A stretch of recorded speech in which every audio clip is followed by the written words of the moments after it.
أذان.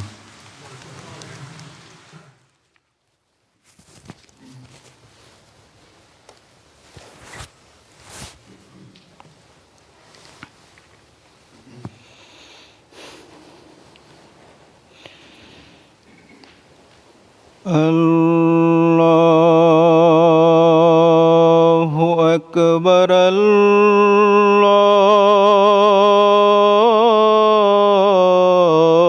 الله أكبر الله أكبر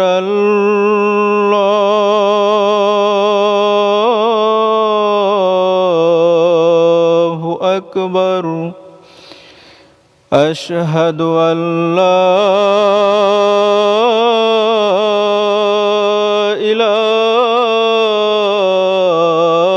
إله إلا الله أشهد أن لا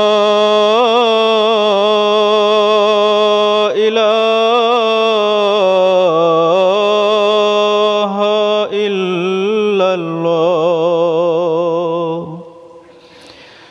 أشهد أن محمدًا رسول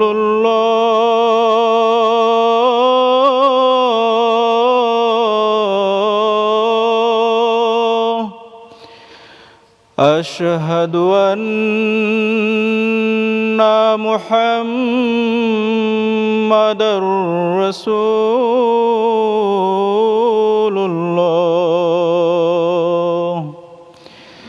حي على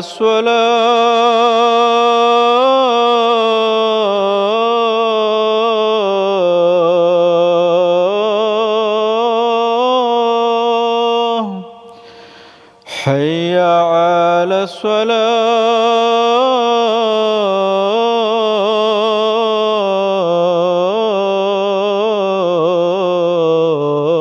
الصلاة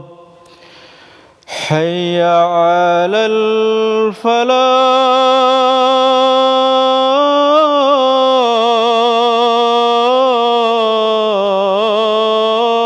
الفلاح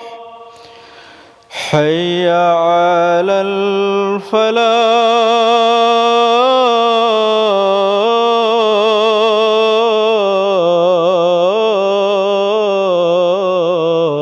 الفلاح الله أكبر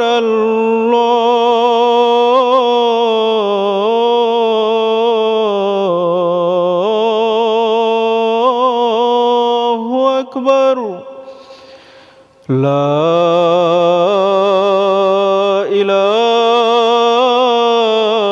إله إلا الله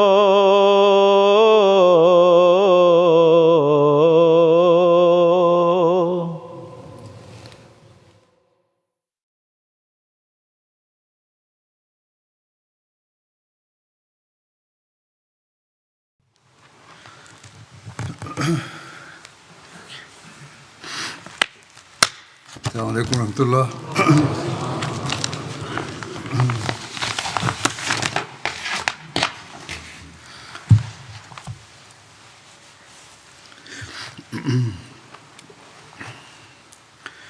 أشهد أن لا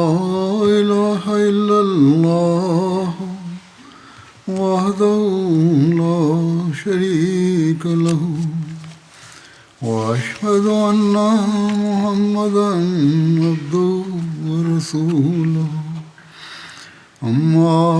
بعد فأعوذ بالله من الشيطان الرجيم بسم الله الرحمن الرحيم الحمد لله رب العالمين الرحمن الرحيم مالك يوم الدين إياك نعبد وإياك نستعين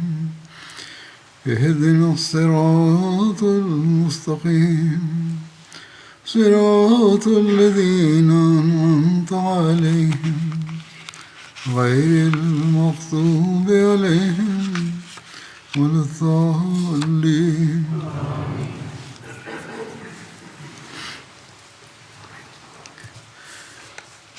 حدیبیہ کے بارے میں بیان ہو رہا ہے. اس بارے میں بدیل بن ورقا خزائی اور دیگر قریش کے قاصدوں کا رسول کریم صلی اللہ علیہ وسلم کے پاس آنے کا بھی ذکر ملتا ہے. اس کی تفصیل میں حضرت مرزا بشیر احمد صاحب نے یوں بیان کیا ہے کہ حضرت صلی اللہ علیہ وسلم نے حدیبیہ کی وادی میں پہنچ کر اس وادی کے چشمے کے پاس قیام کیا. جب صحابہ اس جگہ ڈیرے ڈال چکے تو قبیلہ خزاعہ کا ایک نامور رئیس بدیل بن ورقا نامی جو قریب ہی کے علاقے میں آباد تھا اپنے چند ساتھیوں کے ساتھ حضرت صلی اللہ علیہ وسلم کی ملاقات کے لیے آیا اور اس نے آپ سے عرض کیا کہ مکہ کے رؤساء جنگ کے لیے تیار کھڑے ہیں اور وہ کبھی بھی آپ کو مکے میں داخل نہیں ہونے دیں گے. آپ نے فرمایا ہم تو جنگ کی غرض سے نہیں آئے بلکہ صرف عمرے کی نیت سے آئے ہیں اور افسوس ہے کہ باوجود اس کے کہ قریش مکہ کو جنگ کی آگ نے جلا جلا کر خاک کر رکھا ہے مگر پھر بھی یہ لوگ باز نہیں آتے اور میں تو ان لوگوں کے ساتھ اس سمجھوتے کے لیے بھی تیار ہوں کہ وہ میرے خلاف جنگ بند کر کے مجھے دوسرے لوگوں کے لیے آزاد چھوڑ دیں. لیکن اگر انہوں نے میری اس تجویز کو بھی رد کر دیا اور بہر صورت جنگ کی آگ کو بھڑکائے رکھا تو مجھے بھی اس ذات کی قسم ہے جس کے ہاتھ میں میری جان ہے کہ پھر میں بھی اس مقابلے سے اس وقت تک پیچھے نہیں ہٹوں گا کہ یا تو میری جان اس رستے میں قربان ہو جائے اور یا خدا مجھے فتح عطا کرے. اگر میں ان کے مقابلے میں آ کر مٹ گیا تو قصہ ختم ہوا لیکن اگر خدا نے مجھے فتح عطا کی اور میرے لائے ہوئے دین کو غلبہ عطا حاصل ہو گیا تو پھر مکے والوں کو بھی ایمان لے آنے میں کوئی تعامل نہیں ہونا چاہیے. بدیل بن ورقا پر آپ کی اس مخلصانہ اور درد مندانہ تقریر کا بہت اثر ہوا اور اس نے آپ سے عرض کیا کہ آپ مجھے کچھ مہلت دیں کہ میں مکے جا کر آپ کو پیغام پہنچاؤں اور مصالحت کی کوشش کروں. آپ نے اجازت دی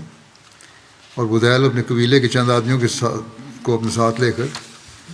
مکے کی طرف روانہ ہو گیا. جب بدیل بن ورقا مکے میں پہنچا تو اس نے قریش کو جمع کر کے ان سے کہا کہ میں تو اس شخص یعنی محمد رسول اللہ صلی اللہ علیہ وسلم کے پاس سے آ رہا ہوں اور میرے سامنے اس نے ایک تجویز پیش کی ہے. اگر آپ اجازت دیں تو میں اس کا ذکر کروں. اس پر قریش کے جوشیلے اور غیر ذمہ دار لوگ کہنے لگے کہ ہم اس شخص کی کوئی بات سننے کے لیے تیار نہیں یعنی آمد رسول اللہ علیہ وسلم کی کوئی بات سننے کے لیے تیار نہیں ہے. مگر اہل و رائے اور سکا لوگوں نے کہا کہ ہاں جو تجویز بھی ہے ہمیں بتلاؤ. چنانچہ بدیل نے حضرت صلی اللہ علیہ وسلم کی بیان کردہ تجویز کا اعادہ کیا. اس پر ایک شخص عروہ بن مسعود نامی جو قبیلہ ثقیف کا ایک بہت بااثر رئیس تھا اس وقت مکے میں موجود تھا کھڑا ہو گیا اور قدیم عربی انداز میں قریش سے کہنے لگا اے لوگو کیا میں تمہارے باپ کی جگہ نہیں ہوں؟ ان لوگوں نے کہا ہاں ہو. پھر اس نے کہا کیا آپ لوگ میرے بیٹوں کی طرح نہیں ہیں؟ انہوں نے کہا ہاں ہم بھی بیٹوں کی طرح ہیں. پھر عروہ نے کہا کیا تمہیں مجھ پر کسی قسم کی بے اعتمادی ہے؟ قریش نے کہا ہرگز نہیں. اس نے کہا تو پھر میری یہ رائے ہے کہ اس شخص یعنی محمد صلی اللہ علیہ وسلم نے آپ کے سامنے ایک عمدہ بات پیش کی ہے، آپ کو چاہیے کہ اس تجویز کو قبول کر لیں اور مجھے اجازت دیں کہ میں آپ کی طرف سے محمد صلی اللہ علیہ وسلم کے پاس جا کر مزید گفتگو کروں۔ قریش نے کہا بے شک آپ جائیں اور گفتگو کریں۔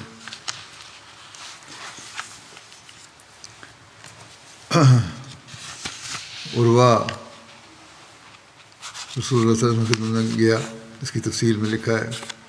کہ عروہ رسول اللہ صلی اللہ علیہ وسلم کے پاس آیا اور کہنے لگا، اے محمد صلی اللہ علیہ وسلم، میں نے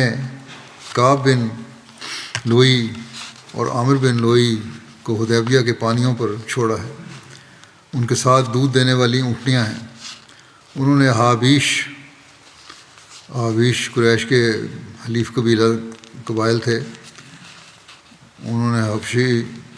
نامی پہاڑی کے دامن میں حلف لیا تھا، اس لیے ان لوگوں کو احابیش کہا جانے لگا، اور ان کے پیروکاروں کو بلایا ہے، کہنے لگا، اور انہوں نے چیتے کی کھالیں پہن رکھی ہیں، یعنی ان کافروں نے چیتے کی کھالیں پہن رکھی ہیں، جنگ کے لیے تیار ہیں، اور وہ قسم کھا چکے ہیں کہ وہ بیت اللہ اور آپ کے درمیان راستہ نہیں چھوڑیں گے یہاں تک کہ آپ ان کو ہلاک کر دیں، یعنی حضرت صلی اللہ علیہ وسلم ان کو ہلاک کر دیں۔ بے شک آپ، اور اس نے وہ کہنے لگا کہ بے شک آپ اور جن کے ساتھ آپ جنگ کریں گے، دو امور میں سے ایک امر طے ہے، یا تو وسلم کہنے لگا کہ یا تو آپ اپنی قوم کو ہلاک کر دیں گے، اور آج تک یہ نہیں سنا گیا کہ کسی آدمی نے اپنی قوم کو ہلاک کیا ہو اور اپنے گھر والوں کو ہلاک کیا ہو، یا وہ لوگ جو آپ کے ساتھ ہیں وہ آپ کو رسوا کر دیں گے، یعنی اس نے اس طرح بھی ڈرانے کی کوشش کی کہ یہ لوگ تو بزدل ہو گئے ہیں جو آپ کے ساتھ ہیں۔ کہنے لگا کہ اللہ کی قسم، مجھے جو مختلف چہرے آپ کے ساتھ نظر آ رہے ہیں، صحابہ پر بڑی بدظنی کی اس نے، کہتا ہے کہ مجھے جو چہرے آپ کے نظر آ رہے ہیں وہ صرف بھاگنے والے ہی ہیں، اور ایک روایت میں ہے کہ ان لوگوں میں سے وہ لوگ ہیں جن کے چہرے کو میں نہیں پہچانتا اور نہ ہی ان کے نسب کو اور اخلاق کو، میں سمجھتا ہوں کہ وہ بھاگ جائیں گے اور آپ کو چھوڑ دیں گے۔ اور ایک روایت میں ہے کہ گویا میں دیکھ رہا ہوں کہ اگر آپ نے قریش سے جنگ کی تو یہ آپ کو قریش کے حوالے کر دیں گے۔ اس طرح اس نے متاثر کرنے کی، ڈرانے کی کوشش کی حضرت صلی اللہ علیہ وسلم کو، اور وہ آپ کو قیدی بنا لیں گے، تو پھر اس سے زیادہ کون سی چیز سخت ہوگی؟ تو حضرت ابوبکر رضی اللہ عنہ جو رسول اللہ صلی اللہ علیہ وسلم کے پیچھے بیٹھے تھے، وہ غصے ہو گئے اور کہنے لگے، اپنے بت لات کو چومتے پھرو، یعنی اس کی پوجا کرو، یہ باتیں ہم سے نہ کرو تم، کیا ہم آپ صلی اللہ علیہ وسلم کو چھوڑ جائیں گے؟ تو عروہ نے کہا، یہ کون ہے؟ انہوں نے جواب دیا کہ یہ ابوبکر ہیں۔ تو عروہ نے کہا، اللہ کی قسم، اگر مجھ پر تیرا ایک احسان نہ ہوتا تو میں اس کا ضرور جواب دیتا۔ کسی زمانے میں عروہ پر حضرت ابوبکر رضی اللہ عنہ کا احسان بھی تھا، اور وہ اس کے بارے میں لکھا ہے کہ عروہ نے دیت ادا کرنے کا تعاون مانگا، کسی کو قتل کر دیا تھا، اس کی دیت دینی تھی، تعاون مانگا تو کسی آدمی نے 2 اور کسی نے 3 اونٹ دے کر تعاون کیا، جبکہ حضرت ابوبکر رضی اللہ عنہ نے 10 اونٹ دے کر تعاون کیا۔ یہ احسان تھا جو حضرت ابوبکر نے عروہ پر کیا تھا۔ پھر عروہ رسول اللہ صلی اللہ علیہ وسلم سے باتیں کرنے لگا، اور جب بات کرتا تو رسول اللہ صلی اللہ علیہ وسلم کی داڑھی کو ہاتھ لگاتا۔ حضرت مغیرہ بن شعبہ رسول اللہ صلی اللہ علیہ وسلم کے پاس تلوار لے کر کھڑے تھے اور اپنے سر پر خود پہن رکھا تھا۔ عروہ بات کرنے کے لیے آگے بڑھا، پھر عروہ نے اپنا ہاتھ آگے بڑھایا تاکہ آپ کی داڑھی مبارک کو ہاتھ لگائے، تو حضرت مغیرہ نے اپنی تلوار کے کونے سے اس کو ہٹا دیا اور کہا کہ رسول اللہ صلی اللہ علیہ وسلم کی داڑھی سے اپنے ہاتھ کو روکو قبل اس کے کہ تلوار تم تک پہنچے، کیونکہ کسی مشرک کے لیے مناسب نہیں ہے کہ وہ آپ کی داڑھی کو چھوئے، عروہ نے اپنا سر اٹھایا اور کہا یہ کون ہے؟ لوگوں نے کہا مغیرہ بن شعبہ۔ ایک روایت میں ہے کہ رسول اللہ صلی اللہ علیہ وسلم نے فرمایا یہ تمہارا بھتیجا مغیرہ بن شعبہ ہے۔ اس نے کہا اے بد عہد، مغیرہ بن شعبہ کو کہنے لگا عروہ کہ کیا میں نے تیری بد عہدی کی اصلاح کی کوشش نہیں کی تھی؟ اور حضرت مغیرہ زمانہ جاہلیت میں، اس کی تفصیل یہ ہے، اس کا حوالہ وہ دے رہا ہے کہ حضرت مغیرہ زمانہ جاہلیت میں کچھ لوگوں کے ساتھ گئے اور انہوں نے قتل کر دیا اور ان کے مال لے لیے، اور پھر آئے اور اسلام قبول کر لیا۔ تو نبی صلی اللہ علیہ وسلم نے فرمایا جہاں تک اسلام کا تعلق ہے تو وہ میں قبول کرتا ہوں، اور جہاں تک مال کا تعلق ہے تو میرا اس سے کچھ واسطہ نہیں ہے۔ بخاری کی روایت ہے۔ لیکن بہرحال مغیرہ نے بھی اس معاملے میں ان کی کوئی مدد کی ہوگی، عروہ نے مدد کی ہوگی۔ پھر عروہ نبی صلی اللہ علیہ وسلم کے صحابہ کو غور سے دیکھنے لگا۔ جب بھی رسول اللہ صلی اللہ علیہ وسلم تھوکتے تو صحابہ اس کو ہاتھ پر لے لیتے اور پھر اس کو اپنے چہرے اور سینے پر ملتے۔ جب آپ صحابہ کو کسی چیز کا حکم دیتے تو صحابہ فوری طور پر اس کو بجا لاتے۔ جب آپ وضو کرتے تو صحابہ وضو کے پانی کو حاصل کرنے کے لیے ٹوٹ پڑتے، کسی بال کو بھی نیچے گرنے نہیں دیتے تھے بلکہ اس کو حاصل کر لیتے، اور آپ صلی اللہ علیہ وسلم کے سامنے اپنی آواز کو نیچا رکھتے، اور آپ کی تعظیم کی وجہ سے آپ کو ترچھی نگاہوں سے نہیں دیکھتے تھے، نظر اٹھا کے نہیں دیکھتے تھے۔ جب عروہ رسول اللہ صلی اللہ علیہ وسلم سے باتیں کرنے سے فارغ ہوا تو آپ نے عروہ سے بھی وہی بات کہی جو بدیل بن ورقہ سے کہی تھی، اور ایک مدت تک صلح کی تجویز پیش کی۔ پھر عروہ قریش کے پاس آیا اور کہنے لگا اے میرے لوگوں، میں سفارت کے لیے بادشاہوں کے درباروں میں کیسر و کسریٰ اور نجاشی کے دربار میں گیا ہوں۔ اللہ کی قسم میں نے کبھی کوئی ایسا بادشاہ نہیں دیکھا جس کی ایسی اطاعت کی جائے جیسی محمد صلی اللہ علیہ وسلم کی اطاعت گزاری اس کے صحابہ میں ہوتی ہے۔ کہاں تو وہ آیا تھا محمد رسول اللہ علیہ وسلم کو کافروں سے ڈرانے کے لیے، اور کہاں جب وہ نظارے دیکھے تو متاثر ہو کے گیا، اور یہی بات پھر اس نے جا کے ان کافروں کو بھی بتائی۔ کہنے لگا کہ اللہ کی قسم میں نے کوئی ایسا بادشاہ نہیں دیکھا جس کے اصحاب اس کی اتنی عزت کرتے ہوں جتنی محمد صلی اللہ علیہ وسلم کے اصحاب محمد صلی اللہ علیہ وسلم کی تعظیم کرتے ہیں۔ اللہ کی قسم ان جیسا کوئی بادشاہ نہیں۔ جب وہ تھوکتے ہیں تو ان کے ساتھی اس کو اپنے ہاتھ پر لے لیتے ہیں، پھر اس کو اپنے منہ سینے پر مل لیتے ہیں، اور پھر جب وہ حکم کرتے ہیں تو اس کو بجا لانے میں جلدی کرتے ہیں۔ جب وہ وضو کرتے ہیں تو وضو کے پانی کو لینے کے لیے اس پر ٹوٹ پڑتے ہیں، اور آپ کے بالوں کو نیچے نہیں گرنے دیتے بلکہ محفوظ کر لیتے ہیں۔ آپ کے سامنے اس کے ساتھی آہستہ آواز سے کلام کرتے ہیں، اور تعظیم کی وجہ سے آپ کی طرف نظر اٹھا کر نہیں دیکھتے، اور کوئی آدمی بھی اجازت کے بغیر بات نہیں کرتا۔ جب وہ اجازت دیتے ہیں، یعنی آن صلی اللہ علیہ وسلم کی اجازت ہوتی ہے، تو پھر صحابہ بات کرتے ہیں، اور ایک اجازت نہ دیں تو خاموش رہتا ہے ہر ایک۔ کہنے لگا کہ اس نے تم پر ایک بھلائی کی بات پیش کی ہے، یعنی آن صلی اللہ علیہ وسلم نے ایک بھلائی کی بات پیش کی ہے، لہذا اسے قبول کر لو۔ بے شک کہنے لگا کہ بے شک میں نے اپنی قوم کو محتاط کر دیا، اور تم خوب جان لو کہ اگر تم نے اس کے ساتھ تلوار کا ارادہ کر لیا تو وہ بھی تلوار کو تمہارے خلاف استعمال کریں گے، اور جب تم ان کے صاحب کو روک دو گے، یعنی آسم کو روک دو گے، تو میں نے اس قوم کو دیکھا ہے کہ وہ اس بات کی بالکل پرواہ نہیں کریں گے کہ ان کے ساتھ کیا ہوتا ہے۔ اللہ کی قسم میں نے اس کے ساتھ ایسی عورتیں بھی دیکھی ہیں جو اس کو ہمارے سپرد نہیں کریں گے۔ اے میری قوم، اپنی رائے کو بدل لو اور اس کے پاس جاؤ، اور تم وہ چیز قبول کر لو جو وہ تمہارے سامنے رکھتے ہیں، یعنی آن صلی اللہ علیہ وسلم نے جو صلح کی پیشکش کی ہے، عمرے کی بات کی ہے،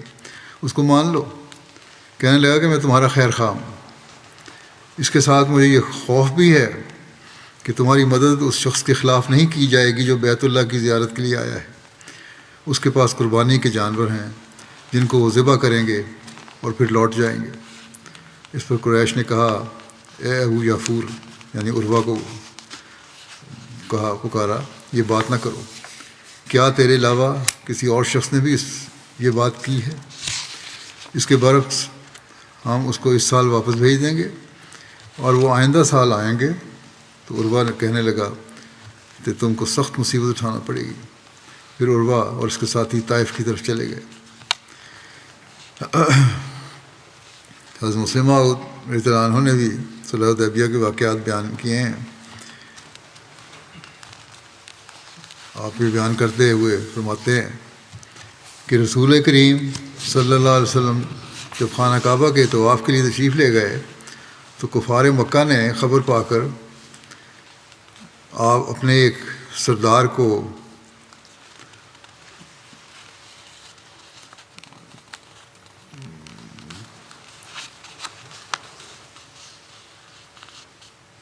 آپ کی طرف روانہ کیا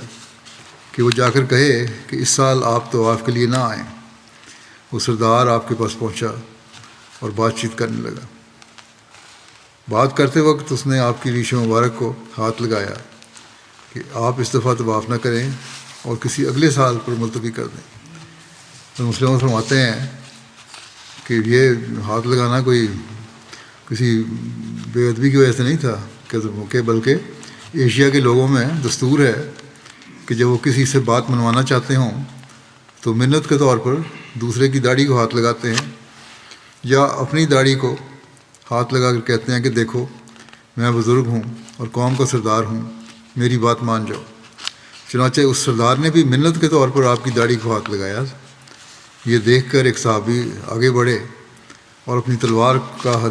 ہتھا مار کر سردار سے کہا کہ اپنے ناپاک ہاتھ پیچھے ہٹاؤ۔ سردار نے تلوار کا ہتھا مارنے والے کو پہچان کر کہا تم وہی ہو جس پر میں نے فلاں موقع پر احسان کیا تھا۔ یہ سن کر وہ صحابی خاموش ہو گئے اور پیچھے ہٹ گئے۔ سردار نے پھر منت کے طور پر آپ کی داڑھی کو ہاتھ لگایا۔ صحابہ کہتے ہیں کہ ہمیں اس سردار کے اس طرح ہاتھ لگانے پر سخت غصہ آ رہا تھا، مگر اس وقت ہمیں کوئی ایسا شخص نظر نہ آتا تھا جس پر اس سردار کا احسان نہ ہو، یعنی اس کافر سردار نے بہت لوگوں پہ احسان کیا ہوا تھا، اور اس وقت ہمارا دل چاہتا تھا کہ کاش ہم میں سے کوئی ایسا شخص ہوتا جس پر اس سردار کا کوئی احسان نہ ہوتا۔ اتنے میں ایک شخص ہم میں سے آگے بڑھا جو سر سے پاؤں تک خود اور ذرہ میں لپٹا ہوا تھا اور بڑے جوش کے ساتھ سردار سے مخاطب ہو کر کہنے لگا ہٹا لو اپنا ناپاک ہاتھ۔ یہ حضرت ابوبکر تھے جنہوں نے یہ کہا۔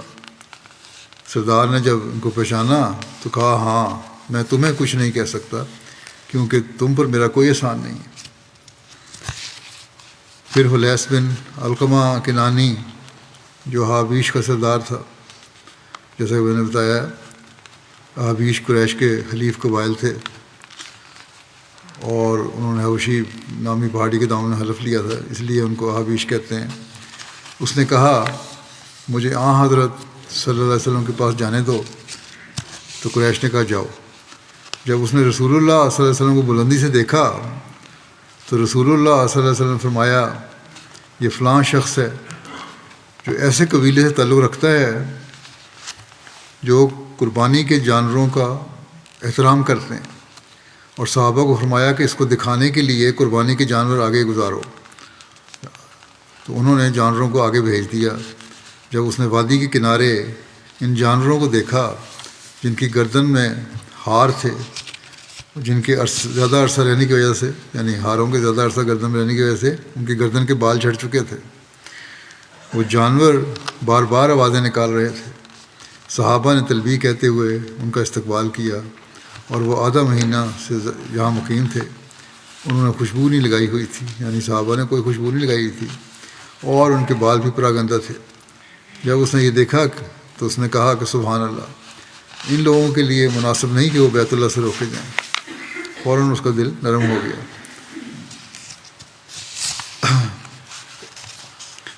کہنے لگا کہ اللہ تعالیٰ نے اس بات کی اجازت نہیں دی کہ لخم، جذام، کندہ اور حمیر قبائل جو ہیں یہ تو حج کریں اور عبد المطلب کے بیٹے کو روکا جائے۔ یہ مناسب نہیں ہے کہ قریش ان کو بیت اللہ سے روکیں۔ رب کعبہ کی قسم، قریش ہلاک ہو جائیں گے، بے شک یہ لوگ عمرہ کرنے کے لیے آئے ہیں۔ مسلمانوں کی حمایت میں بات کہی۔ یہ باتیں سن کر رسول اللہ صلی اللہ علیہ وسلم نے فرمایا، اللہ کی قسم اے بنو کنانہ کے بھائی، بالکل ایسی ہی بات ہے۔ اس کو یہ جواب دیا آپ نے۔ وہ اس قدر متاثر ہوا کہ قریش کی طرف جا کر کہنے لگا کہ میں نے ایسی چیز دیکھی ہے جس کی وجہ سے مسلمانوں کو روکنا جائز نہیں ہے۔ میں نے جانوروں کو دیکھا ہے، گلے میں ہاروں کی وجہ سے ان کے بال جھڑ چکے ہیں اور وہ ہار ان کی گردنوں میں کافی دیر سے پڑے ہوئے ہیں، لوگوں کے سر پراگندہ ہو چکے ہیں، اور یہ سب اس لیے ہے کہ وہ بیت اللہ کا طواف کر سکیں۔ اور اللہ کی قسم ہم نے اس بات پر تم سے معاہدہ نہیں کیا تھا، اور اس نے کافروں کو کہا کہ ہم نے تم سے اس بات پر معاہدہ نہیں کیا تھا، اور نہ ہی ہم نے تم سے اس بات پر عقد کیا ہے کہ تم ہر اس شخص کو روکو گے جو اس بیت اللہ کی حرمت اور تعظیم کو قائم کرنے والا ہوگا اور اس کا حق ادا کرنے والا ہے، اور وہ قربانی کے جانور لے کر انہیں ان کے مقام تک لے جانا چاہتا ہے۔ اور قسم ہے اس ذات کی جس کے قبضے میں میری جان ہے کہ تم ان کے راستے کو کعبہ تک جانے کے لیے خالی کر دو، ورنہ میں اپنے لوگوں کو لے کر تمہارے ساتھ چھوڑ کر چلا جاؤں گا۔ اس نے کہا ان کو جانے کی اجازت دو عمرہ کرنے کی۔ قریش نے کہا کہ اے حلیس تم خاموش رہو تاکہ ہم اپنی مرضی کی شرائط ان سے منوا لیں۔ اور ایک روایت میں ہے کہ قریش نے کہا کہ تو بیٹھ جا، تو عربی یعنی دیہاتی ہے، تجھے کچھ پتہ نہیں ہے، تو نے محمد صلی اللہ علیہ وسلم جو کچھ سنا ہے اور دیکھا ہے وہ مکر و فریب ہے، نعوذ باللہ۔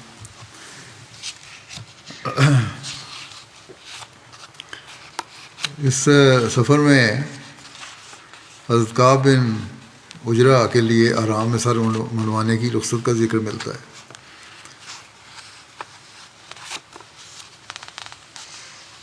اس کی تفصیل میں بیان ہوئی ہے کہ حضرت کعب بن عجرہ سے روایت ہے کہ ہم حدیبیہ مقام میں رسول اللہ صلی اللہ علیہ وسلم کے ہمراہ تھے، ہم حالت احرام میں تھے،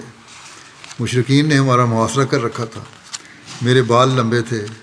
جوئیں میرے چہرے پر گرنے لگیں، آپ میرے پاس سے گزرے، آپ نے فرمایا کیا تمہارے سر کی جوئیں تمہیں اذیت دے رہی ہیں؟ میں نے کہا ہاں۔ آپ نے فرمایا تو میرا گمان نہ تھا کہ تمہاری یہ اذیت اس قدر زیادہ ہو جائے گی۔ آپ نے مجھے سر منڈوانے کا حکم دیا اور کہ تم سر منڈوا سکتے ہو پہلے ہی۔ اللہ تعالیٰ نے آیت نازل فرمائی کہ فمن کان منکم مریضا او بہ عظم من راسہ ففدیۃ من صیام او صدقۃ او نسک۔ بس اگر تم میں سے کوئی بیمار ہو یا اس کے سر میں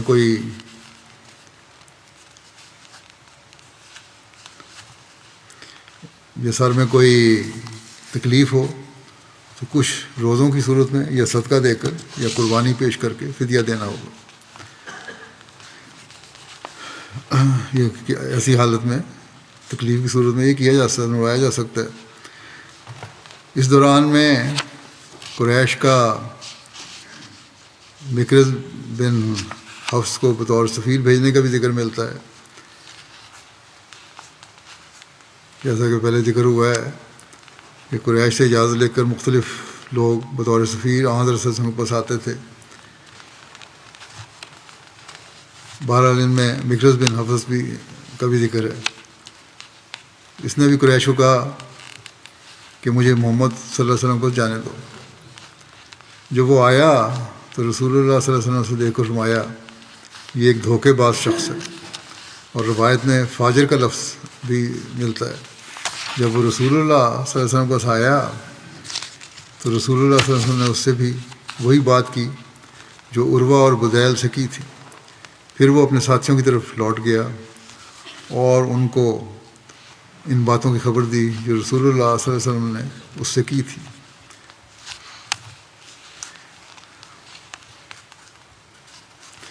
رسول اللہ صلی اللہ علیہ وسلم کا اس معاملے میں بس خراش بن امیہ کو قریش کی طرف بھیجنے کا بھی ذکر ملتا ہے، یعنی آپ نے اپنا بھی ایک سفیر بھیجا۔ محمد بن اسحاق نے لکھا ہے کہ رسول اللہ صلی اللہ علیہ وسلم نے اپنے اونٹ پر حضرت خراش بن امیہ کو قریش کی طرف بھیجا۔ اس اونٹ کا نام ثعلب تھا، تاکہ قریش کے لوگوں تک وہ پیغام پہنچا دیں جس کے لیے وہ آئے ہیں۔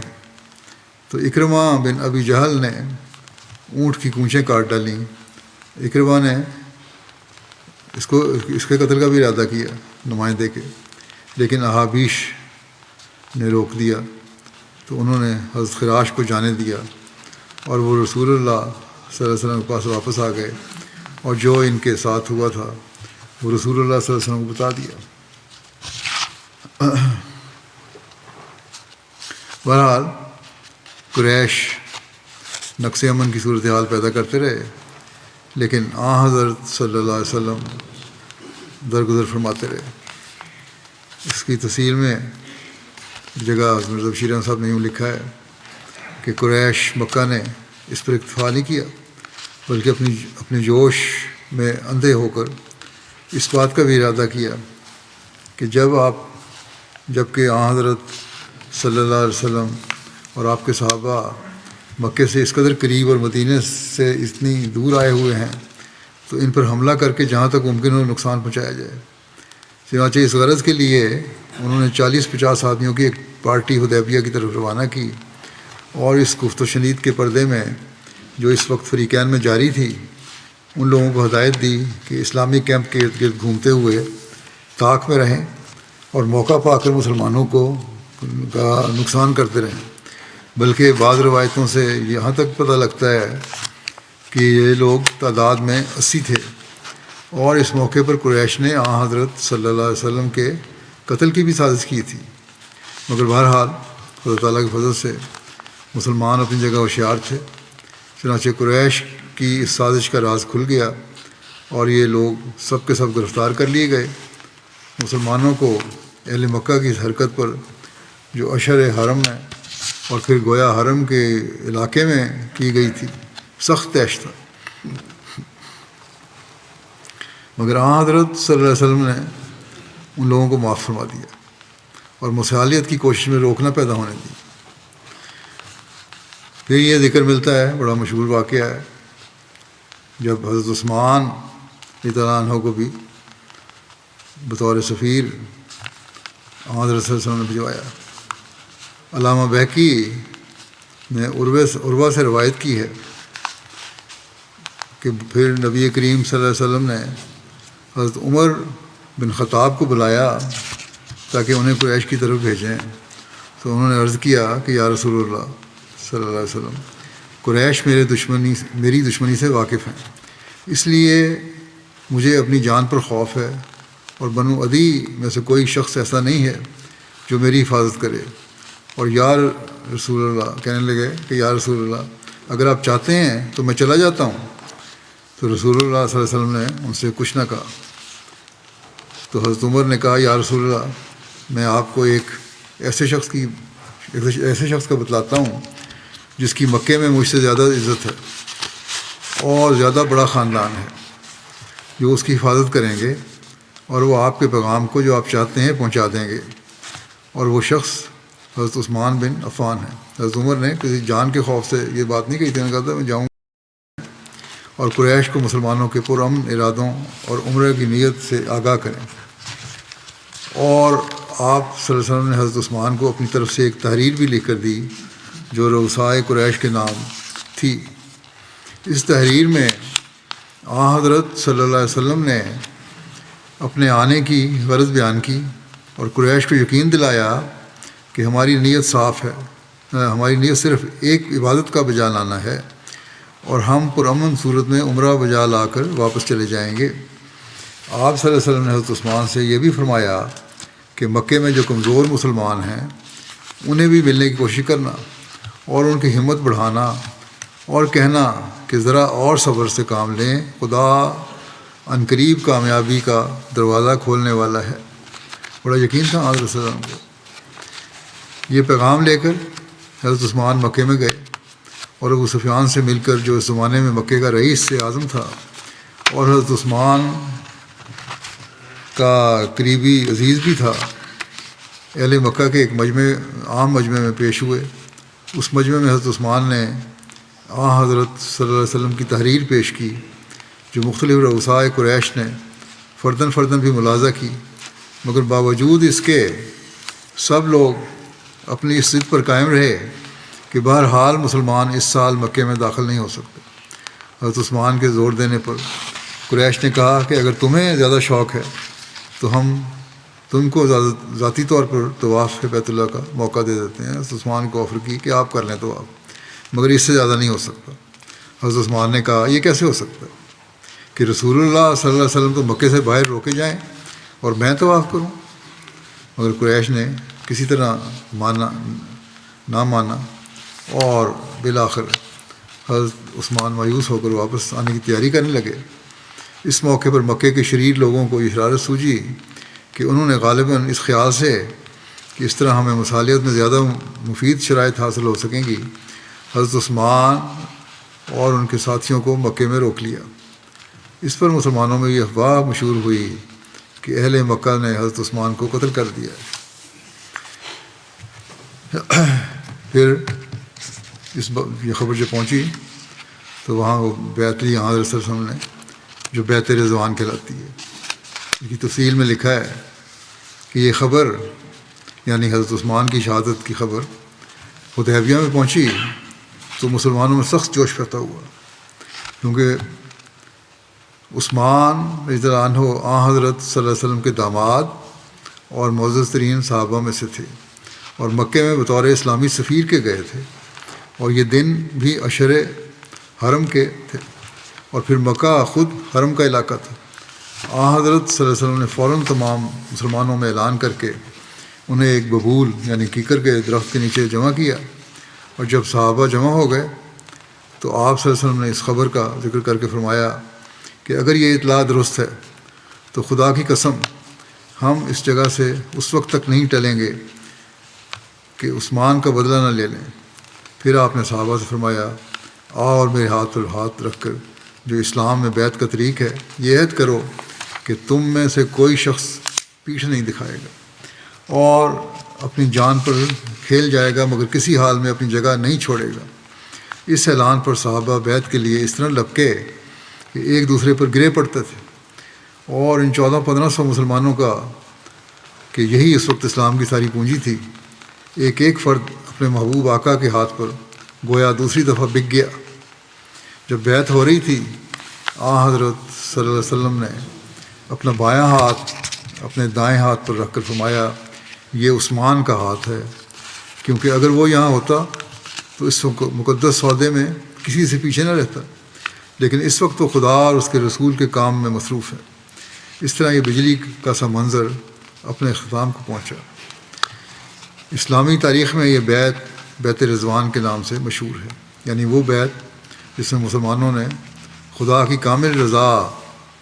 مندی کا انعام حاصل کیا۔ قرآن شریف نے بھی اس بیعت کا خاص طور پر ذکر فرمایا ہے، چنانچہ فرماتا ہے لقد رضی اللہ عن المؤمنین اذ یبایعونک تحت الشجرۃ فعلم ما فی قلوبہم وانزل السکینۃ علیہم واصابہم فتحا قریبا۔ یعنی اللہ تعالیٰ خوش ہو گیا مسلمانوں سے، جبکہ اے رسول صلی اللہ علیہ وسلم وہ ایک درخت کے نیچے تیری بیعت کر رہے تھے، کیونکہ اس بیعت سے ان کے دلوں کا مخفی اخلاص خدا کے ظاہری علم میں آ گیا، سو خدا نے بھی ان پر سکینت نازل فرمائی اور انہیں ایک قریب کی فتح کا انعام عطا کیا۔ صحابہ کرام بھی ہمیشہ اس بیعت کو بڑے فخر سے اور محبت کے ساتھ بیان کیا کرتے تھے، اور ان میں سے اکثر بعد میں آنے والے لوگوں سے کہا کرتے تھے کہ تم تو مکہ کی فتح کو شمار کرتے ہو، بڑا سمجھتے ہو، مگر ہم بیعت رضوان ہی کو فتح خیال کرتے تھے۔ اور اس میں شبہ نہیں کہ یہ بیعت اپنے قبائل کے ساتھ مل کر ایک نہایت عظیم الشان فتح تھی، نہ صرف اس لیے کہ اس نے آئندہ فتوحات کا دروازہ کھول دیا، بلکہ اس لیے بھی کہ اس سے اسلام کی اس جاں فروشانہ روح کا جو دین محمدی کا گویا مرکزی نقطہ ہے، ایک نہایت شاندار رنگ میں اظہار ہوا، اور فدائیان اسلام نے اپنے عمل سے بتا دیا کہ وہ اپنے رسول اور اس رسول کی لائی ہوئی صداقت کے لیے ہر میدان میں اور اس میدان کے ہر قدم پر موت و حیات کے سودے کے لیے تیار ہیں۔ اس لیے صحابہ کرام بیت رضوان کا ذکر کرتے ہوئے کہا کرتے تھے کہ یہ بیت موت کے عہد کی بیت تھی، یعنی اس عہد کی بیت تھی کہ ہر مسلمان اسلام کی خاطر اور اسلام کی عزت کی خاطر اپنی جان پر کھیل جائے گا مگر پیچھے نہیں ہٹے گا۔ اور اس بیت کا خاص پہلو یہ تھا کہ یہ عہد و پیمان صرف منہ کا ایک وقتی اقرار نہیں تھا جو عارضی جوش کی حالت میں کر دیا گیا ہو، بلکہ دل کی گہرائیوں کی آواز تھی جس کے پیچھے مسلمانوں کی ساری طاقت ایک نقطہ واحد پر جمع تھی۔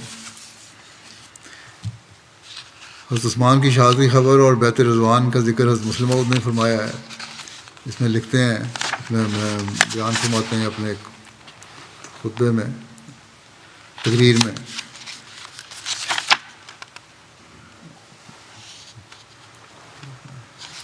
کہ اس پر رسول اللہ صلی اللہ علیہ وسلم نے صحابہ کو جمع کیا جب یہ واقعہ کی اطلاع ملی ہے حضرت عثمان کے، اور فرمایا سفیر کی جان ہر قوم میں محفوظ ہوتی ہے۔ تم نے سنا ہے کہ عثمان کو مکے والوں نے مار دیا ہے، اگر یہ خبر درست نکلی تو ہم بزور مکہ میں داخل ہوں گے، یعنی ہمارا پہلا ارادہ کہ صلح کے ساتھ مکہ میں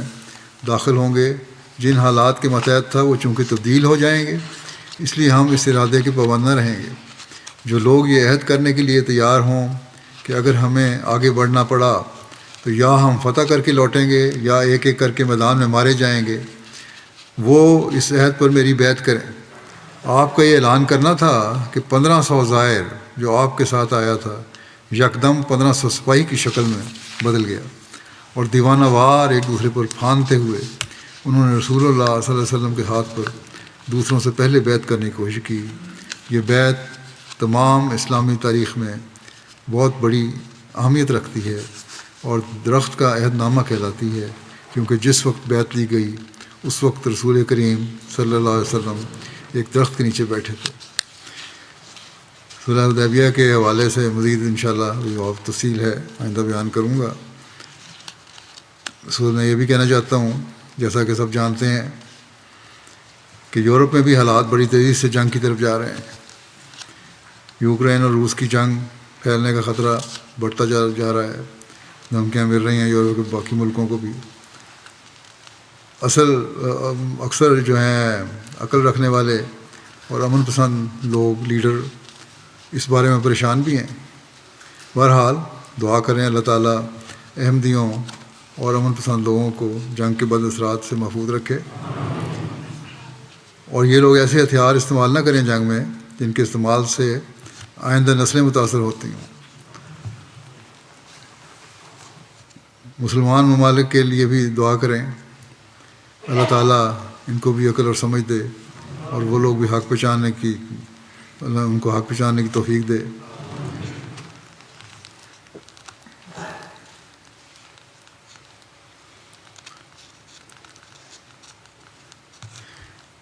دوسرے اس بات کی طرف توجہ دلانا چاہتا ہوں کہ یہ حالات جس طرح تیزی سے بگڑے ہیں اور بگڑ رہے ہیں، ان حالات کی وجہ سے پہلے لوگوں نے توجہ ہے، لیکن مزید دوبارہ یاد دہانی کرا دوں کہ گھروں میں 2-3 مہینے کا راشن رکھنے کی کوشش کریں، لیکن سب سے اہم نقطہ یہی ہے کہ اللہ تعالیٰ کا قرب حاصل کرنے کی کوشش کریں، اس کی رضا حاصل کرنے کی کوشش کریں، اس سے تعلق پیدا کرنے کی کوشش کریں، اس میں بڑھنے کی کوشش کریں۔ اللہ تعالیٰ ہمیں اس کی توفیق دے۔